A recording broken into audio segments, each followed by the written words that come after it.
ठाकुर जी के असली वारिस और असली हकदार हमारे पार्टी के राष्ट्रीय अध्यक्ष, भारत सरकार के पूर्व मंत्री आदरणीय उपेंद्र कुशवाहा जी है। मैं यो दावे के साथ कह सकता हूं, शब्द नहीं बोला और जीवन के अंतिम समय में जननायक कर्पूरी ठाकुर जी उन्हीं लोगों के आतंक और अन्याय और जुल्म को सहकर सीतामढ़ी के सोनबरसा से जाकर चुनाव लड़े।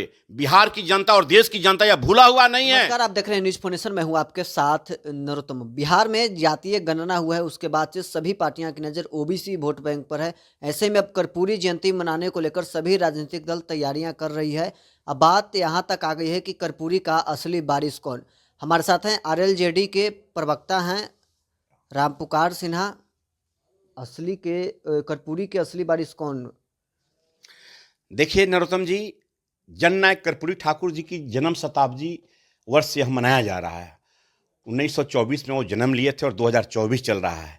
मैं आपके चैनल के माध्यम से मैं स्पष्ट रूप से कह देना चाहता हूं कि बिहार की धरती पर जननायक कर्पूरी ठाकुर जी के असली वारिस और असली हकदार हमारे पार्टी के राष्ट्रीय अध्यक्ष, भारत सरकार के पूर्व मंत्री आदरणीय उपेंद्र कुशवाहा जी है। मैं यो दावे के साथ कह सकता हूं कि उपेंद्र कुशवाहा जी ने जननायक कर्पूरी ठाकुर जी के अपने नीति, नियत और सिद्धांत को अपने जीवन में उतारने का काम किया है। समता, सादगी और स्वावलंबन के आधार पर आदरणीय उपेंद्र कुशवाहा जी ने जो एक मार्ग अपनाया है, राजनीति जीवन को निम्न स्तर, गरीब स्तर तक, समाज के उस वर्ग तक जाने के लिए उस मुहिम को आदरणीय उपेंद्र कुशवाहा जी चला रहे हैं।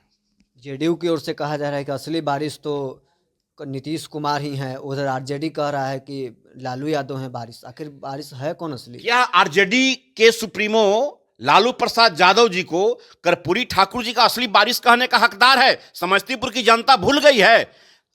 स्वर्गीय जननायक कर्पूरी ठाकुर जी उन्हीं लोगों की आतंक, अन्याय और जुल्म के खिलाफ जब वो लड़ते थे तो वहीं लोगों ने कर्पूरी ठाकुर जी को कौन कौन शब्द नहीं बोला और जीवन के अंतिम समय में जननायक कर्पूरी ठाकुर जी उन्हीं लोगों के आतंक और अन्याय और जुल्म को सहकर सीतामढ़ी के सोनबरसा से जाकर चुनाव लड़े। बिहार की जनता और देश की जनता यह भूला हुआ नहीं है कि जिस लालू प्रसाद यादव जी कहते कि जननायक कर्पूरी ठाकुर जी का असली हकदार है, उनके जैसा माने जननायक कर्पूरी ठाकुर जी को अपमान करने वाला बिहार और देश का कोई नेता नहीं है। नीतीश कुमार को भी कहा जा रहा है कि असली वारिस हैं। देखिए, नीतीश कुमार जी तो कांग्रेस के गोद में जाकर बैठ गए हैं। जननायक कर्पूरी ठाकुर जी हमेशा कांग्रेस के खिलाफ लड़ाई लड़े। जननायक कर्पूरी ठाकुर जी लोकतांत्रिक मूल्यों पर, लोकतंत्र, समाजवाद और धर्मनिरपेक्षता पर आधारित राजनीति किए। संपूर्ण जीवन समता, सादगी, स्वावलंबन में उन्होंने बिताया और आज जननायक कर्पूरी ठाकुर जी के जिसके खिलाफ हमेशा लड़ते रहे आदरणीय नीतीश कुमार जी उसी कांग्रेस के गोद में जाकर बैठ गए हैं। पहले नीतीश जी और लालू जी दोनों पहले कांग्रेस के गोद से निकल जाए, तब जननायक कर्पूरी ठाकुर जी का उत्तराधिकारी कहने का हकदार होंगे। आपके सहयोगी भाजपा के लिए आरजेडी के लोग कह रहे हैं कि उन्हें माफी मांगना चाहिए, कर्पूरी जयंती मनाने का कोई अधिकार ही नहीं है। लगता है कि पेटेंट करा लिए हैं क्या लालू प्रसाद यादव जी जननायक कर्पूरी ठाकुर जी के जन्म शताब्दी समारोह मनाने का?